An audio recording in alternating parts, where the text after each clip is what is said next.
간단하게 마지막으로 정리하고 끝내도록 하겠습니다. 예, 부탁드리겠습니다.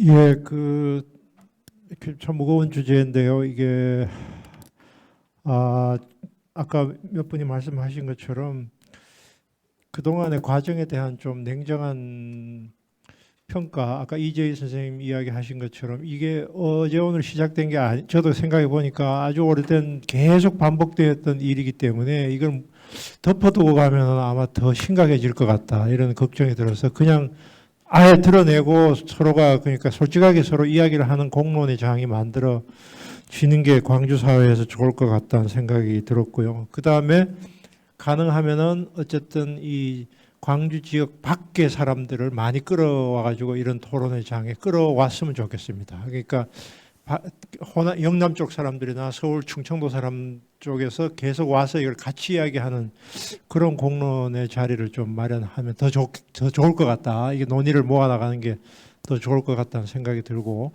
그리고 원래 뭐 그 5.18 그 행사는 어떻게 되는지 모르지만 앞으로의 행사에 대해서도 조금 더 방향을 가지고 조금 그 제언을 강력하게 해서 행사 위주가 아니라 조금 이거를 확산시키는 방향으로 또 뭔가 이렇게 계속 남는 방식으로 교육적인 방식으로 갈 수 있도록 좀 이런 단체에서 계속 제안을 해주셨으면 더 좋지 않을까 이런 기대를 가지고 있습니다.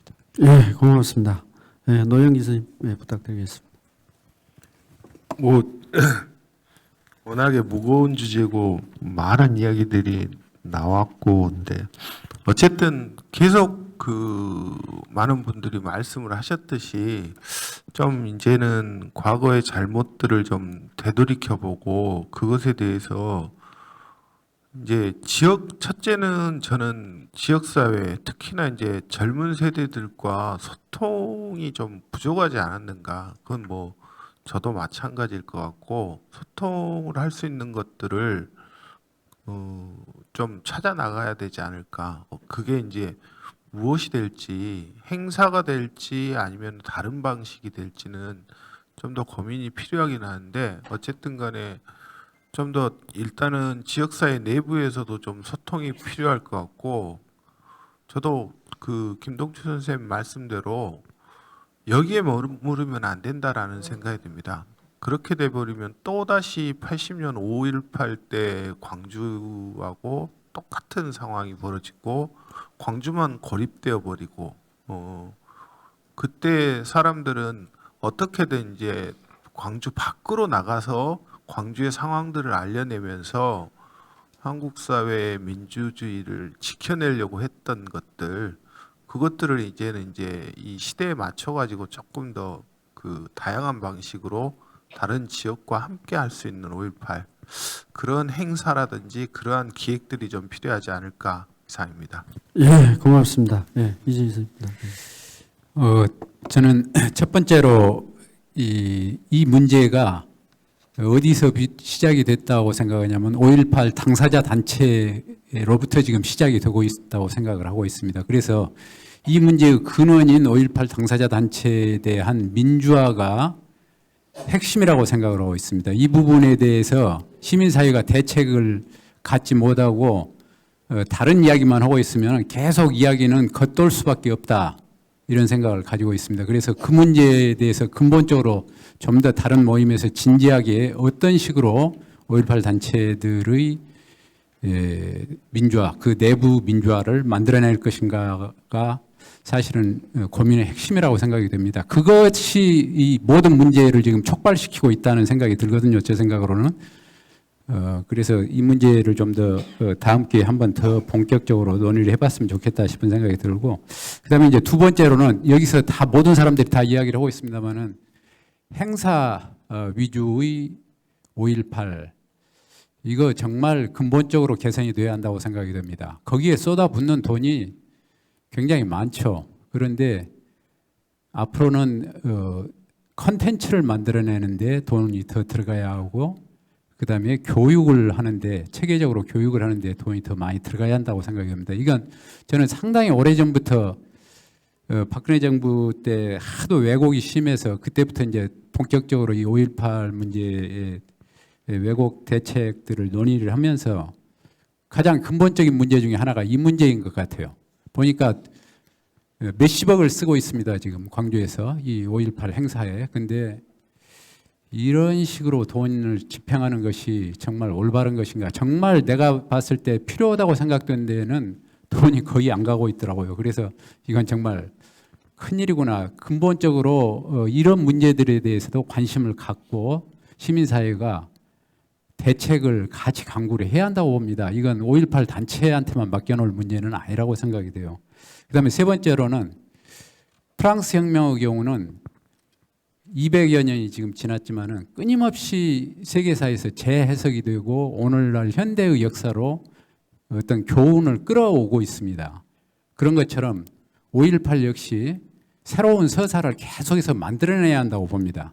새롭게 변화되는 현실과 미래 지향성을 갖는 그런 내용을 얼마든지 풍부하게 많지 않습니까? 그 속에 이야기를 다시 만들어내고 서사를 다시 만들어내면서 이런 식으로 해서 미래 교육 교재로 만들고 이래야 하는데 우리가 그런 노력들이 체계적으로 잘 안 이루어지고 있었다는 점을 좀 반성할 필요가 있지 않을까 이런 생각이 듭니다. 이 세 가지만 말씀드리고 예, 고맙습니다. 예, 정다운 의원님. 예. 네, 요즘 지역이 최근에 가장 시끄러웠던 것은 5.18 교육관이었던 것 같습니다. 이 교육관을 누가 운영을 할 거냐, 그동안 운영해온 주체가 교육관의 취지에 맞게 운영을 해주셨는가 이런 부분에 대해서 조금 같이 조금 이야기를 하고 정보도 서로 나누고 이런 며칠이 됐었던 것 같은데 이제 변경이 될 모양입니다. 될 수 있겠죠? 이런 부분들을 지켜보면서 사실 시의원은 예산이 제대로 쓰였는지 예산이 제대로 편성이 됐는지를 심의하는 역할을 하는 사람이고 제가 또 행정자치위원회가 5.18 선양과를 이 소관 업무를 하고 있어서 5.18 사업에 대해서 들여다볼 수 있는 기회들이 많았습니다. 그래서 이 부분에 대해서는 저희가 한 번 더 꼭 이야기하는 자리를 가졌으면 좋겠다라는 생각이 듭니다. 그리고 저는 사실 여러분들께서 만들어 주신 평화로운 세상에서 배 안 고프고 공부하고 싶은 만큼 하고 하면서 살 수 있었습니다. 그리고 그 80년 5월을 지켜주셨던 여러분과 그 이후에 5.18의 진상규명을 위해서 그리고 그 정신계승을 위해서 오늘 이 자리까지 지켜주시는 선배 시민들께 정말로 진심으로 감사의 인사를 드리고 싶습니다. 감사드립니다. 예, 고맙습니다. 제가 마지막입니다. 혹시 저 군복 단속법이라고 아십니까? 그런 게 있더라고요. 우리 저희 대책이 상임대표 중에 한 분이 그 공수부대들 군복 입고 도열 있는 거 불법 아닌가요? 이렇게 해서 찾아봤거든요. 근데 군복 단속법이라는 것이 있더라고요. 적어왔거든요, 제가. 군복 단속법 제9조에 군인이 아닌 자는 군복을 착용하거나 군용장구를 사용 또는 휴대하여서는 안 된다. 이게 이유가 있는 법이더라고요. 그래서 왜 이야기를 드리는 거니, 저희 대책이 실행위원장을 맡고 있으니까 이 대책에서 어떤 사안에 대해서 어떻게 대응할 것인지 또 장기적 계획을 어떻게 가져갈 것인지 사실 고민이 많습니다. 저기 여러 가지 의견이 있습니다만은 종합해서 실효적으로 좀 이 일을 잘 해결하기 위해서는 좀 힘과 지혜를 모아야 되는데요. 이런 문제도 사실 한 분이 소스를 줘서 좀 알게 된 내용입니다만은 지금까지는 이런 부분을 건건이 우리도 고발하고 그러지는 않았습니다만은 여러 가지 사례를 좀 모아서 대책에서 방안을 만들고 종합적으로 판단해서 필요하면 법적 조치도 하고 필요하면 강하게 대응해서 해야 할 것을 하고 그러려고 하는데요. 대책 활동에 많이 좀 관심 가져주시고 특히나 5월 13일 날은 범국민대회를 열 예정입니다. 그래서 5.15 문제를 전국에서 참배 오신 분들과 시도민들이 함께 고민하고 그 전에 전국에 수천 개 단체 시민사회 단체들한테 방을 띄워서 5월의 문제를 정말로 전국에 알리고 문제를 감출 것이 아니라 드러내놓고 광주가 이렇게 아프다, 이런 문제로 아프다, 공감하고 힘을 달라, 그런 자리로 공동으로 그 성명서도 내고 힘을 모으려고 하는 자리가 5월 13일 날 4시에 범국민대회를 개최하고자 하는 취지입니다. 거기는 많이 참석해 주셔야 할 것 같고요. 하여튼 대책에 참여해 주시고 관심 가져주시고 의견을 주십시오. 고맙습니다. 예, 고맙습니다.